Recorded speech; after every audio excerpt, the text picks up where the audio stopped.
Frères et sœurs, en ce qui concerne notre vie humaine, nous pensons à tort que nous vivrons très longtemps parce que nous respirons en ce moment même. Cependant, notre vie est très courte. C'est pourquoi Dieu a eu pitié de l'humanité qui a un destin si pitoyable.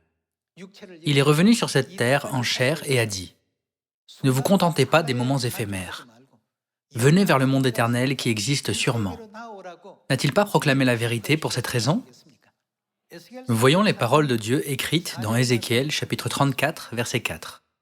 « Vous n'avez pas fortifié celle qui était faible, guéri celle qui était malade, pansé celle qui était blessée. Vous n'avez pas ramené celle qui s'égarait, cherché celle qui était perdue. Mais vous les avez dominées avec violence et avec dureté. Elles se sont dispersées parce qu'elles n'avaient point de berger. Elles sont devenues la proie de toutes les bêtes des champs. Elles se sont dispersées. Mon troupeau est errant sur toutes les montagnes et sur toutes les collines élevées. Mon troupeau est dispersé sur toute la face du pays. Nul n'en prend souci, nul ne le cherche. » Il y a environ 2000 ans, Jésus a prêché l'évangile de la Nouvelle Alliance sur cette terre. Après son ascension, et même après la mort des apôtres et de leurs disciples, aux alentours du IVe siècle, la vérité a commencé à être abolie rapidement. Du point de vue spirituel, c'est une situation où les brebis sont exposées à toutes les bêtes des champs. En d'autres termes, le peuple de Dieu est dans une situation où son âme est dévastée. À ce moment-là, qui viendra chercher les brebis ? Voyons le verset 11. Chapitre 34, verset 11. « Car ainsi parle le Seigneur, l'Éternel.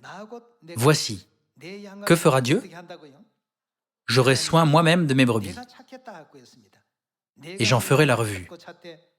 Comme un berger inspecte son troupeau quand il est au milieu de ses brebis éparses, ainsi je ferai la revue de mes brebis, et je les recueillerai de tous les lieux où elles ont été dispersées au jour des nuages et de l'obscurité. » Dans la Bible, le jour des nuages et de l'obscurité indique les derniers jours.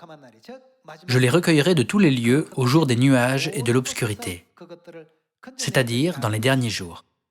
Verset 13. Je les retirerai d'entre les peuples, je les rassemblerai des diverses contrées, et je les ramènerai dans leur pays. Je les ferai paître sur les montagnes d'Israël, le long des ruisseaux, et dans tous les lieux habités du pays. Je les ferai paître dans un bon pâturage, et leur demeure sera sur les montagnes élevées d'Israël. Là, elles reposeront dans un agréable asile, et elles auront de gras pâturages sur les montagnes d'Israël. C'est moi qui ferai paître mes brebis. Cette prophétie ne s'accomplit pas spirituellement. Spirituellement, Dieu est toujours notre berger. Il est toujours avec nous, et il ne nous quitte même pas un instant. Par conséquent, lorsqu'il a dit « C'est moi qui ferai paître mes brebis », cela veut dire qu'il viendra sur cette terre en chair. Le prophète Ézéchiel continue à prophétiser la venue de Dieu sur cette terre dans le verset 23. « J'établirai sur elle un seul berger, qui les fera paître, mon serviteur. » Qui ? David. Dans le verset 15, Dieu a dit « C'est moi qui ferai paître mes brebis. » Mais dans le verset 23, Dieu a dit « Mon serviteur David les fera paître. » Que fera-t-il ? Il les fera paître, il sera leur berger. Verset 24. Moi, l'Éternel, je serai leur Dieu, et mon serviteur David sera prince au milieu d'elles. Moi, l'Éternel, j'ai parlé. Dieu lui-même est venu sur cette terre en chair pour rétablir la vérité qui avait été enlevée et nous la ramener.